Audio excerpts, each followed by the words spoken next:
Thank you for joining us for this special series of This is Getting Old. Sponsored by the Health and Aging Policy Fellows Program, Capstone Conversations is brought to you by Melissa B., PhD, in collaboration with the George Washington University's Center for Aging, Health, and Humanities. Welcome to This is Getting Old. I'm Melissa Batchelor, your host, and today we're going to be talking about mental health in older adults, important concerns and future directions. And I'm joined by Luming Lee and Michael Schoenbaum. And thank you both for being here with me today. So maybe we can start with some introductions. Sure. Thanks so much, Melissa, for having us. My name is Luming Lee. I'm a psychiatrist here at Yale. One of the things that I'm really passionate about is being able to more deliver mental health services in a more high quality manner. And so I am the Associate Medical Director for Quality Improvement in our Department of Psychiatry, and I also work as the Medical Director of Clinical Operations. During the 2019-2020 year, I've had the privilege of being a Health and Aging Policy Fellow. Part of my rationale for really entering the fellowship was really being able to provide a better opportunity for us to deliver services to older adults and being able to address some of the bigger mental health concerns for older adults, including suicide, dementia, quality of care for patients who are older.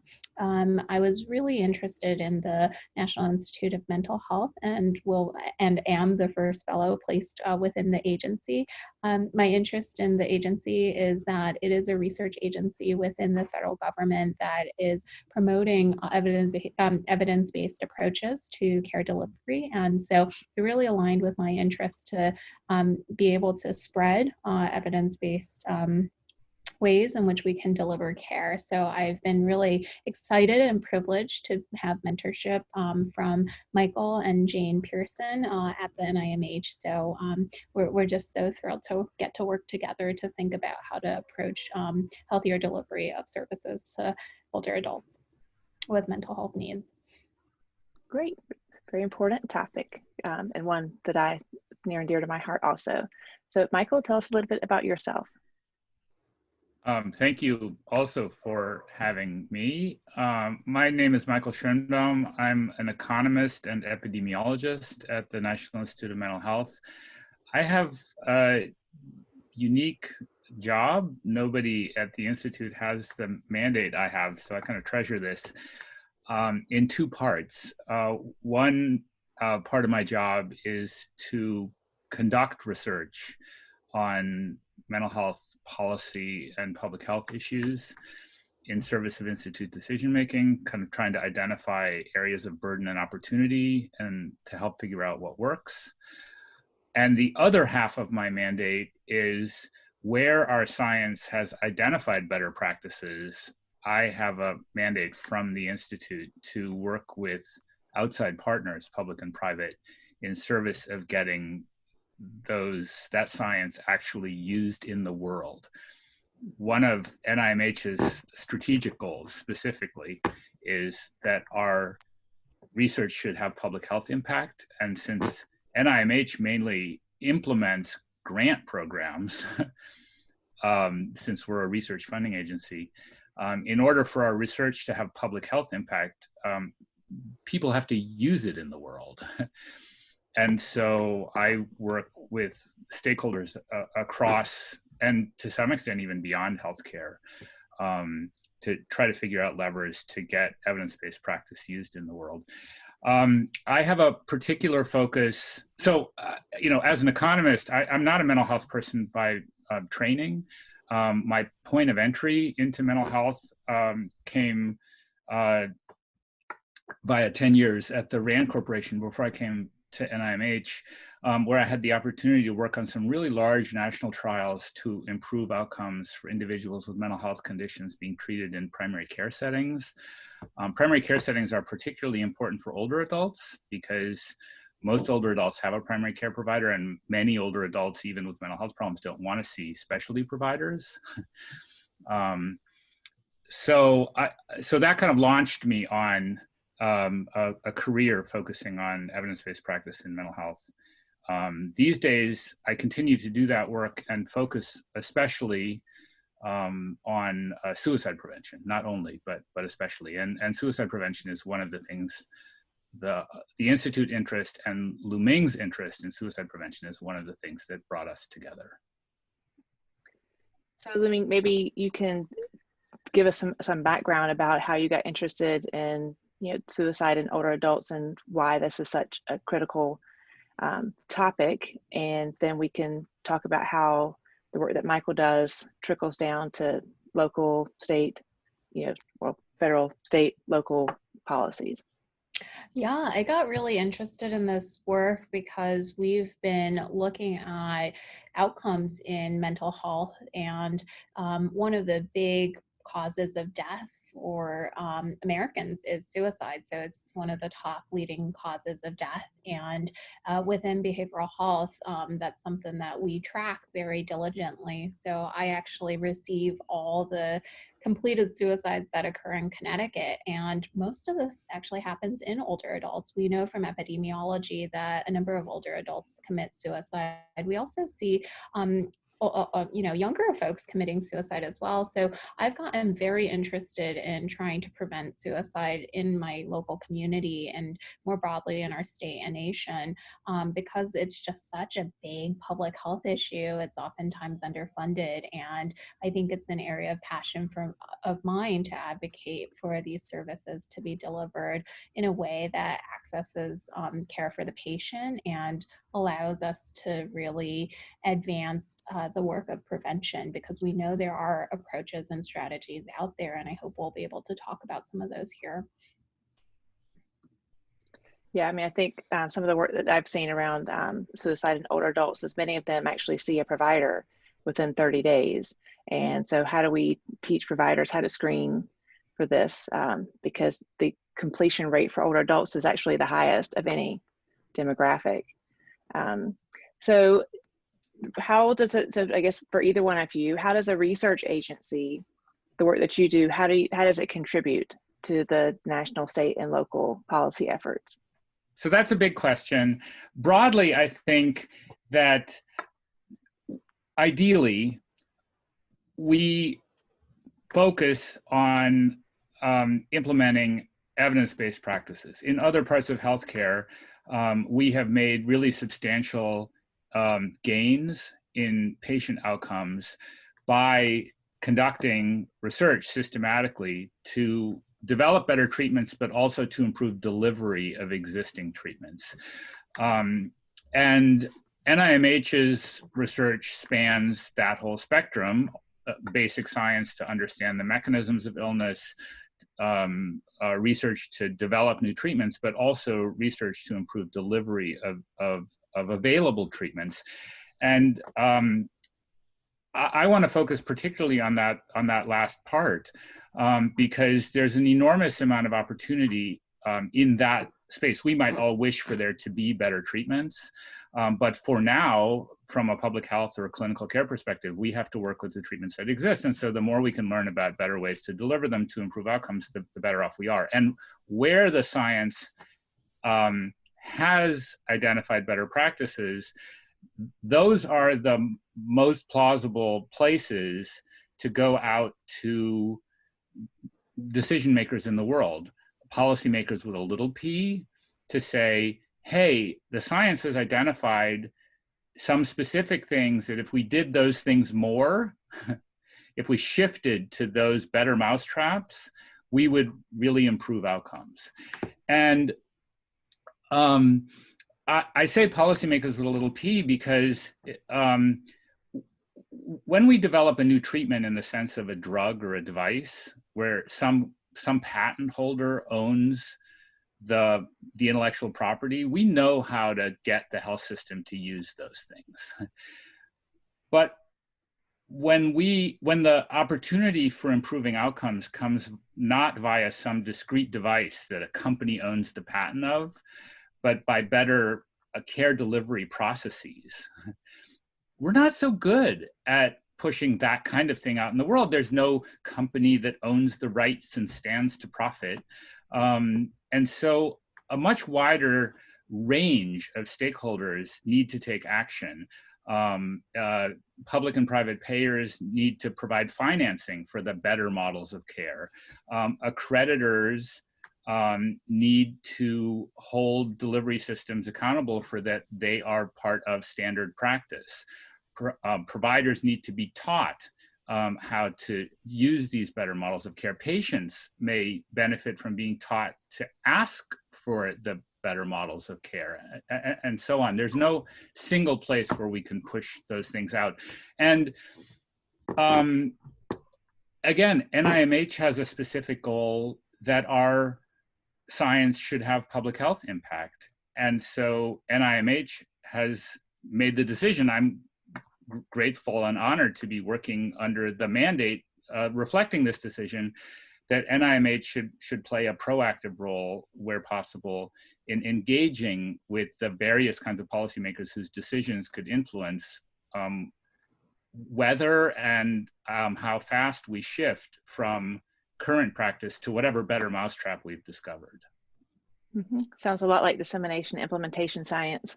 Yeah, except often it's art and not science, right? I mean, there is a science to it, but in many ways, it also involves luck, serendipity, fortuitous timing, perceived need. I mean, one of a kind of silver lining in the current giant sky full of giant clouds of the pandemic is that we are now out of kind of necessarily having a national conversation about the needs for better mental health and substance use care, because everybody's concerned that the pandemic might be increasing risk. So that is driving, we all think have need, but the conversation may also represent a kind of opportunity to do better in ways that we should or could or should have pursued before the pandemic, and now maybe have a chance to pursue differently because of the pandemic.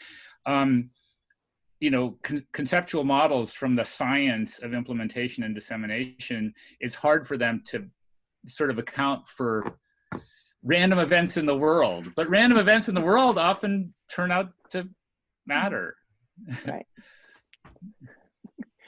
So Luming, maybe you can talk about some of the different stakeholders that maybe you've worked with during your fellowship, or comment on that question, and then we'll go to the next one. Yeah, absolutely. So one of the really amazing privileges I've had is being able to connect with Jane and Michael as my mentors through the fellowship, to be able to really identify and find stakeholders that are really knowledgeable about suicide prevention, from a research front to a implementation front, to being able to adapt these evidence-based practices into how the patient receives this. So a number of folks I've connected with include some NIMH funded researchers that are looking to really advance how we use data to predict about suicide. I've connected with some other researchers that have shared about how this has really impacted us as a society around what COVID-19 has done to services delivery and mental health, as well as for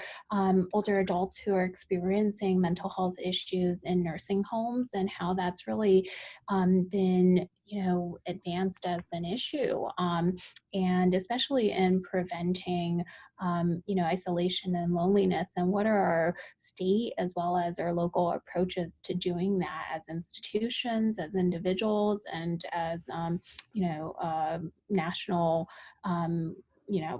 as part of the national response. And so I think that it's been really great to connect with giants such as individuals in the Institute for Healthcare Improvement. I've been able to connect with groups that are working on being able to have interdisciplinary communication about what's going on in nursing homes, how people are approaching DEI as well as mental health issues that are coming up, being able to access care, We've also had a lot of internal work going on, at Yale and also in our state in terms of preventing COVID, from being able to deliver our services. So, psychiatric services continue to be needed during the pandemic and beyond.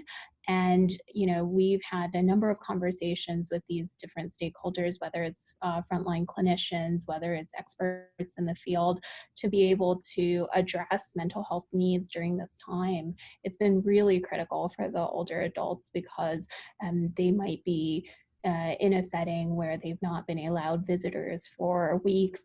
They're sort of in a months. They might be in a room and isolated for their safety, but also sort of this having mental health impacts. And so I think through our fellowship experience, this is something that we've explored as a topic to both gather emerging information as well as being able to synthesize this information to better deliver care in our local and state settings. Okay. So speaking about national efforts to prevent suicide, maybe you can talk to us a little bit about evidence-based strategies like zero suicide. The zero suicide framework is a conceptual approach for how health systems can better identify, treat, and prevent suicide risk. I think historically it came out, it's sort of an outgrowth of an initiative of the Henry Ford Health System in Michigan to improve outcomes for their beneficiaries with depression. And I think they took inspiration, maybe because they're in Michigan, which is historically the home of major automobile manufacturing.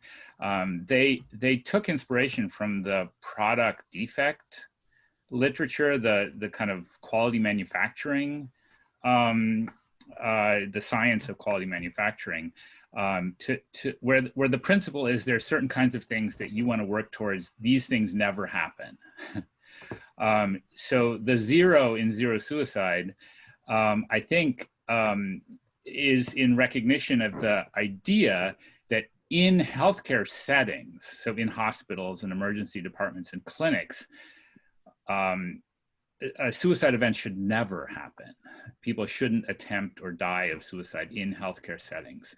In the wider population, zero is maybe not quite the right term, but the framework, again, it's a kind of an organizing scheme for specific interventions to identify, prevent, identify, and treat suicide risk. And I can talk more.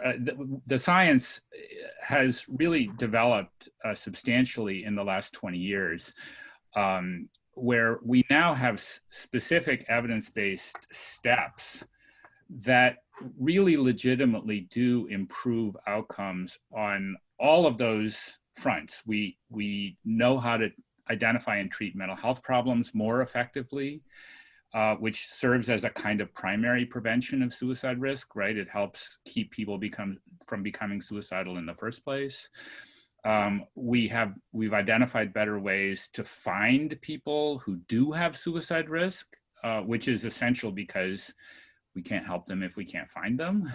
And we've identified better ways to treat the people we do find in order to reduce their suicide risk. And the zero suicide framework is kind of an organizing superstructure to guide health systems in implementing all those specific steps. Okay.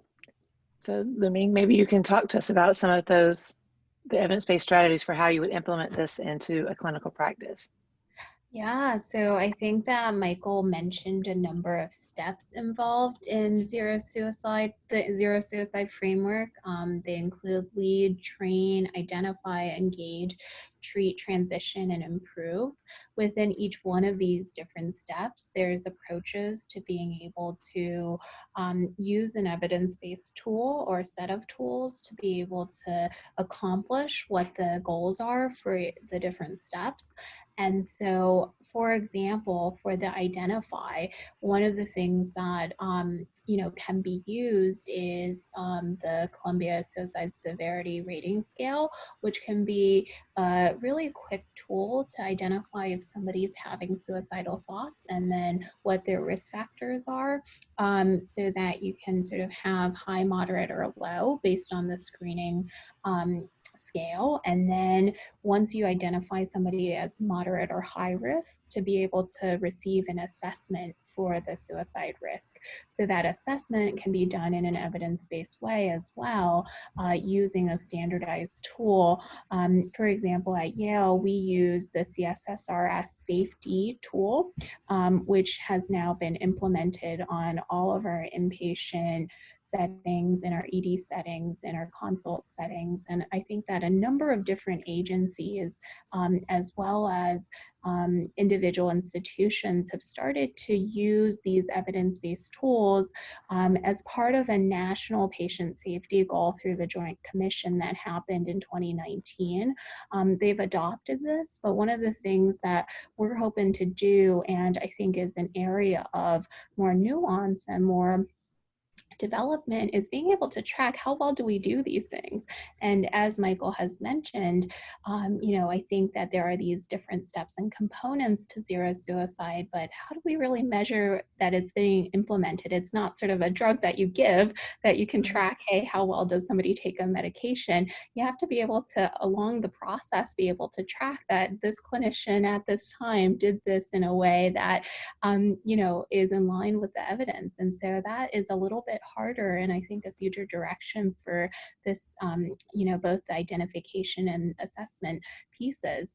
Another part of this is being able to engage the patients. So one of the brief intervention tools that is out there is a suicide safety plan that can be done with the patient so that they can identify coping skills as well as, warning signs, as well as identify places and people that can help them through a mental health crisis. And so that tool is evidence-based. There's been systematic reviews as well as different clinical trials that have looked at being able to use that in clinical practice and the benefits of it to be able to help with retention, help with reduced suicidal thoughts. And so that's another component that can be implemented into clinical practice for those that have risk. And so in terms of being able to apply these strategies, I think that we can share the evidence. I think the nuance there is really, how does this get translated? And I think that's an important learning point that both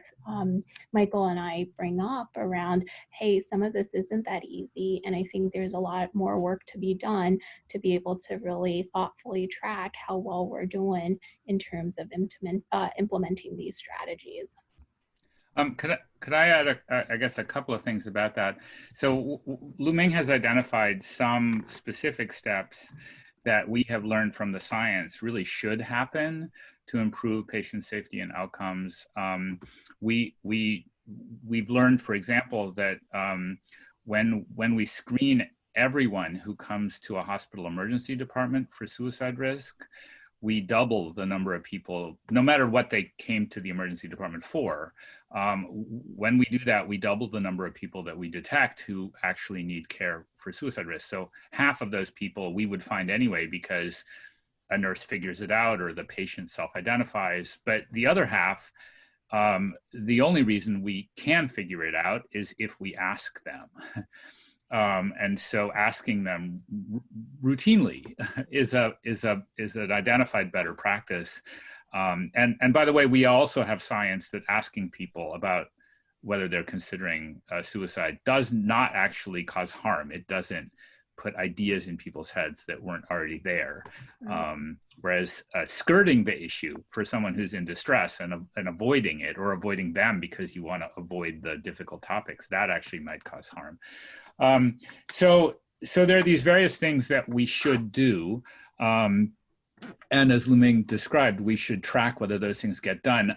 The other thing I would add is we really should move towards regularly tracking the outcomes of these strategies. So in cancer and in heart disease, we routinely track patient survival of care. And in cancer and heart disease, over a couple of decades, we've had really substantial gains in patient survival based on review of where it's going well and where it's maybe not going so well, and then targeted quality improvement in learning from the places where it's going well and targeted quality improvement in the places where it isn't going well. In mental health, we don't do that. We don't routinely track the outcomes, the survival of patients identified with suicide risk, or of patients who presented with suicidal ideation, or who have survived harming themselves.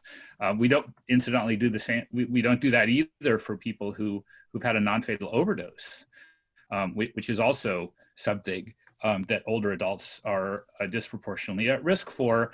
And by the way, patterns of suicide risk and patterns of overdose risk overlap. So many people with suicide risk also have higher risk for overdose and other accidents. Many people with accident or overdose risk also have higher risk for suicide. And so another thing I would say that we have been working in the direction we've been working towards. I've been trying to work nationally, and Luming has been working in Connecticut. It sounds simple, but it is to take people identified with mental health issues and to track their survival as an outcome, the way we do in other areas of healthcare, but the way but which we historically have not done for people with mental health or substance use conditions. Okay, so now maybe we can transition about, how do you use collaborative care as a way to improve access to mental health care for older adults?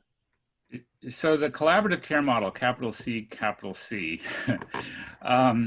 is a specific way of organizing primary health care to improve to treat and improve outcomes for people in primary care settings who have mental health or substance use conditions. And very broadly, what collaborative care models do that's different from usual primary care is that in addition to the patient working with their primary care provider, the care team also includes a care coordinator who follows up proactively with the patient to see how things are going. Are they improving? Are they having side effects? If they are improving and they're not having side effects, great, you keep going. But if the care manager proactively identifies that the patient is having trouble with the treatment or not responding to the treatment, then you need to adjust treatment. And the collaborative care model also includes, the care team also adds a psychiatric consultant, a mental health specialty clinician, who, not to see the patient, but to advise the primary care provider and the care coordinator for patients who need to have their treatment adjusted. This particular model, the collaborative care model, has been supported by evidence from more than 90 randomized controlled trials, which is the most evidence accumulated for any mental health intervention, as far as I know. In 2018, Medicare added, might have been 2017, I've lost track now, Medicare added payment for this model. Many commercial payers have added payment for it, and some state Medicaid programs have added payment for it. But because it's a care process, we also have to get people to do it. Paying them to do it is a prerequisite, but it's not sufficient to get people to do it. And a final point, and then I'll let Luming talk about how they've actually tried to do it in her settings. I mentioned before, the collaborative care model, it focuses on people in primary care settings with mental health and substance use conditions. Those conditions are risk factors for suicide.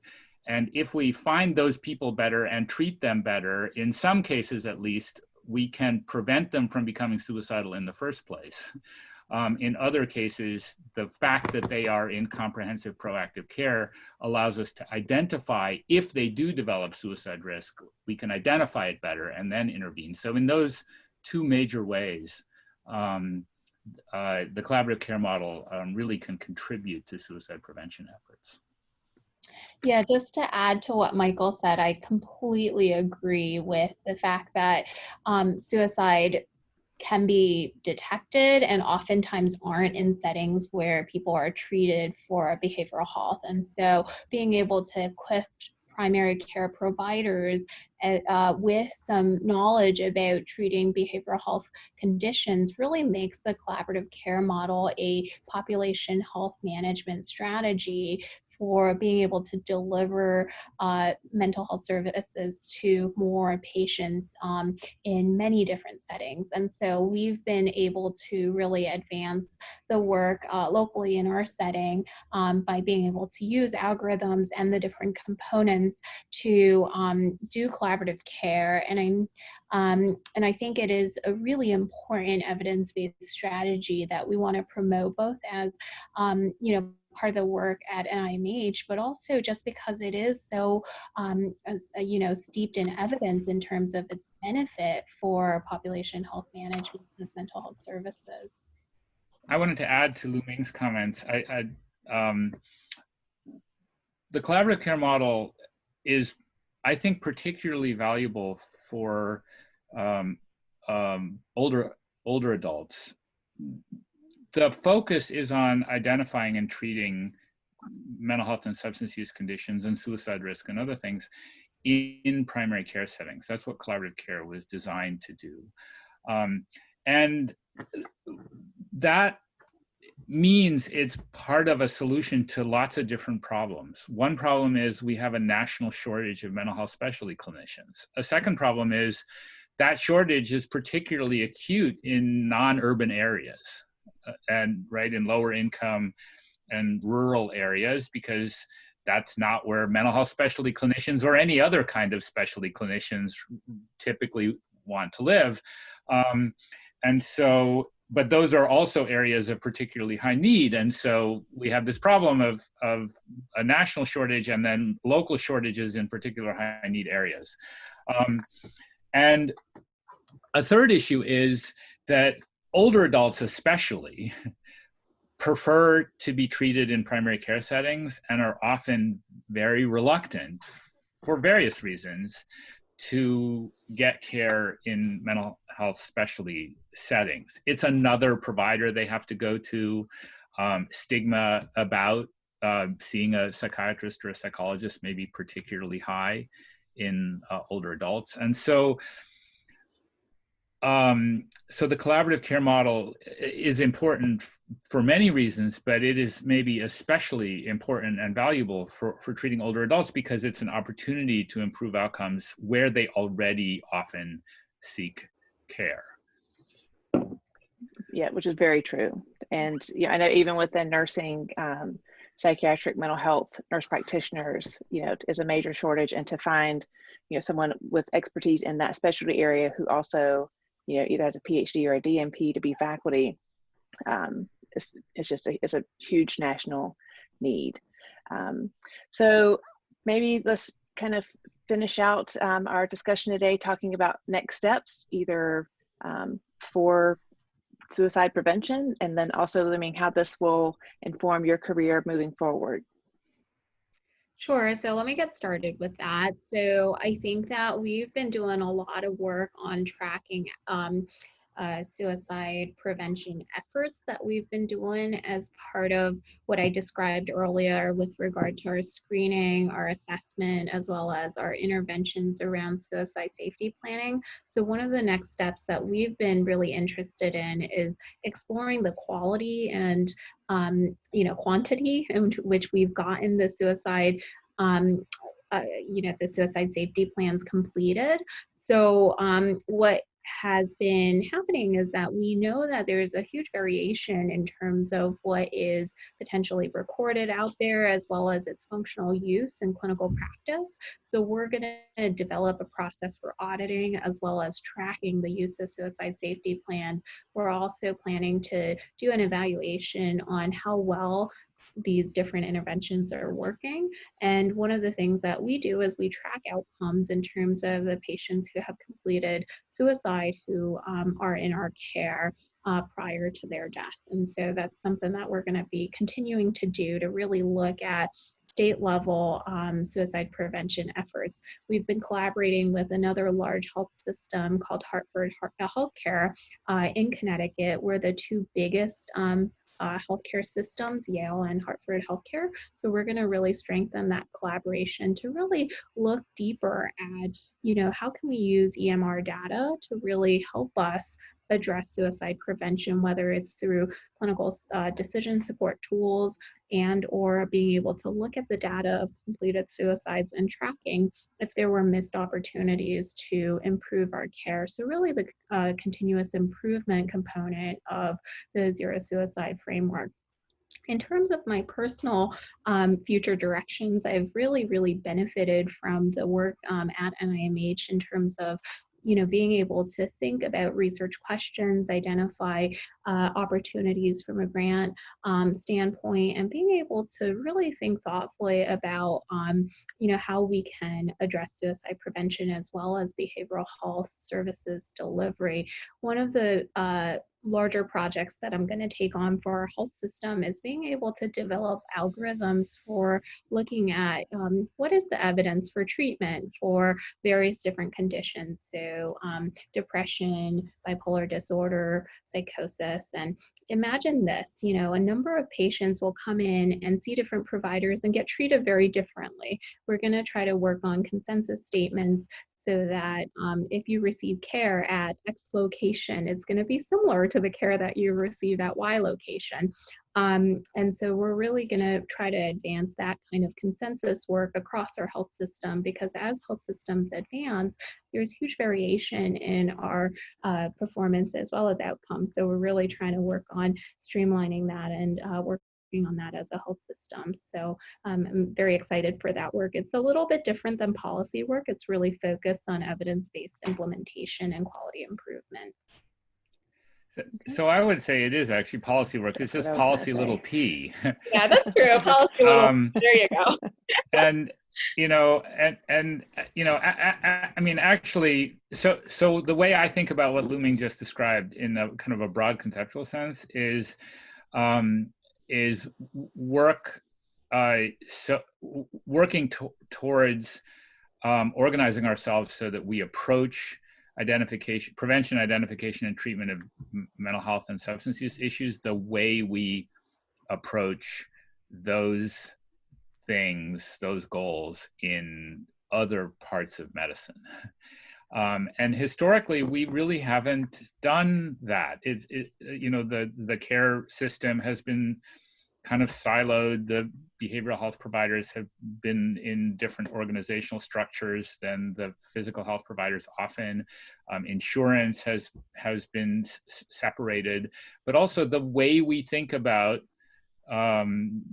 quality outcomes, quality improvement, tracking, accountability, those things, we've done.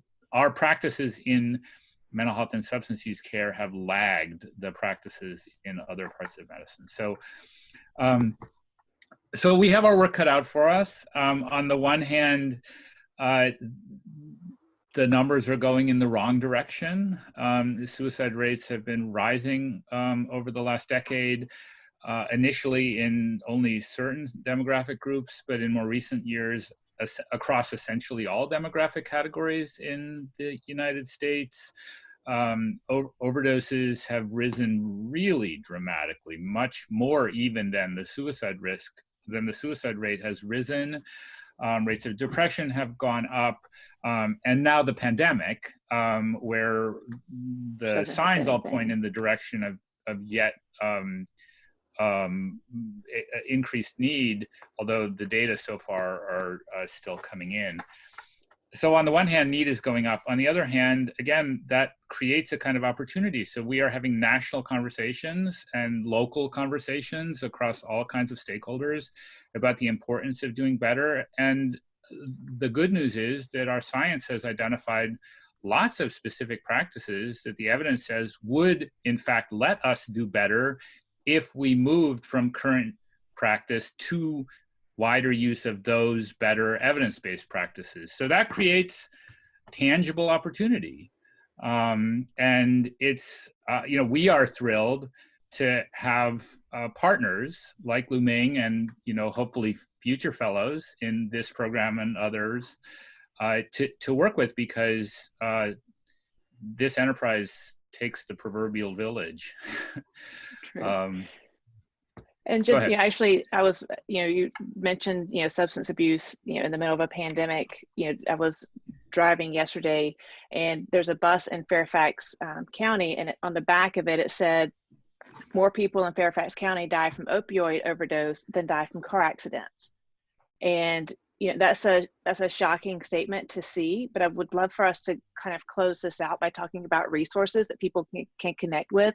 The pandemic has caused a lot of support groups to not be able to connect, face to face. There's a lot of the infrastructure that, people with substance issues, those have been disconnected. But if you are having, thoughts of wanting to harm yourself, what are some resources that families and people can seek in that department? And then also substance abuse, and then maybe just mental health in general, anxiety, depression. Well, I will say one thing, and then maybe Lu Ming could speak at a more local level.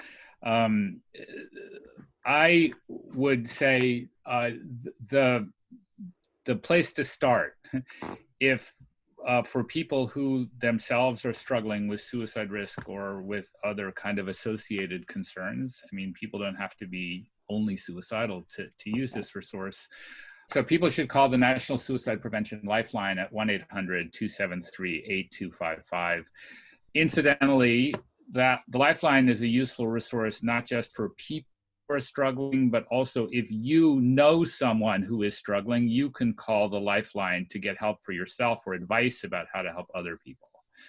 So I would think that is a place to start. And they are a clearinghouse for local resources. In fact, typically the way it works is you call that 800 number and they will route the call to your local crisis call center that will have access to local resources across the spectrum of behavioral health need.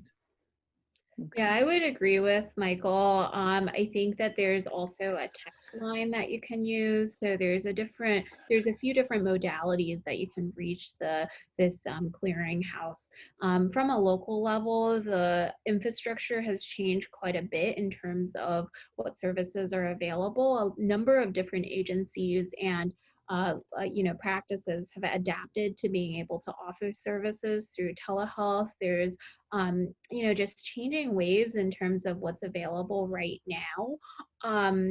I think many of the services are back online, but it really depends on where you live, and then also, what the existing prior mental health infrastructure was like in terms of, what you can get access to now.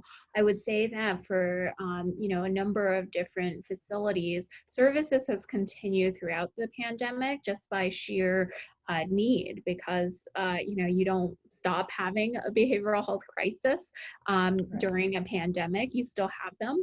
I think what we've seen from our population that we care for in Connecticut is that we did notice an initial dip in terms of the volumes of patients that came to us, both in our ED as well as our inpatient settings. As well as a surge of patients that are interested in having telehealth services. So our data has shown that there are more people reaching out and connecting well with telehealth services. I think that, as the pandemic has, shifted for us in the Northeast, we've seen a surge of volume now in this sort of what we are sort of looking at and tracking for COVID. But we've seen sort of this emergence of need in this, more, once we've hit the peak and this period after the peak, we've seen just more people reaching out for help. I think more needs to be done in terms of broadly communicating about the services that are available, but I think being able to be in touch with a local agency through the National Suicide Lifeline and, locally here 211, I think that is a good place to get started to know what the current status is on services. Okay.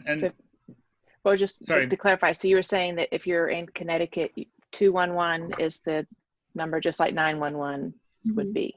Okay, that's great. I mean, I didn't know that. So, what were you going to say, Michael? Well, I guess two additional thoughts. One is, I mean, we all have a role to play in this. So, I mean, you know, any of us in the pandemic, it may be especially valuable, important to try to reach out proactively to people who you worry might be isolated, and check in on them and see how they're doing. If any of us fear that someone in our lives may be struggling, as I mentioned before, there's science showing that it is safe to ask them how they are doing, including asking them directly if they may be thinking of harming themselves or if they have thoughts of suicide. It's okay to ask. You won't cause harm in asking. But you could save a life. And you could save a life, and you know, and then if they say yes, what do you do? And the answer, I guess, in two parts. I mean, one is the Lifeline. The National Suicide Prevention Lifeline is a resource for the person, but also for someone who knows people. You know, if you know someone in distress, you can call on their behalf and get advice. And the other, you know, is if necessary, you know, go to the emergency department. There was a really dramatic decline, as Lu Ming said, nationally at the beginning of the pandemic. There was a really dramatic decline in people going to the emergency department, including, really concerningly, for life-threatening things, overdose, suicide risk, stroke. Everybody, myself included, are anxious about COVID and rightly regard serious health threat to the point of life-threatening, but suicide and overdose risk and serious mental health problems, they are also life-threatening conditions. And the most important thing when one knows that when one is experiencing these things, or if one knows someone who is experiencing these things, is not to leave people alone. Right. It sounds that's kind of simple, that's the worst thing that you can do. Ask for help and keep asking for help. Call your primary care provider. Call their primary care provider. Call the local social service agency. Keep asking for help until you find help, because people in those kinds of situations, they're not good at advocating for themselves.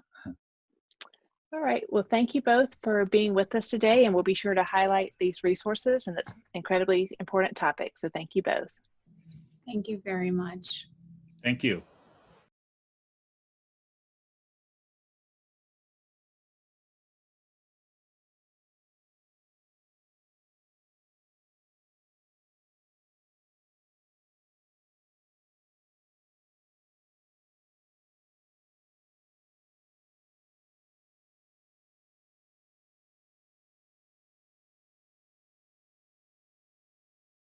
Thank you for joining us for this special series of This is Getting Old.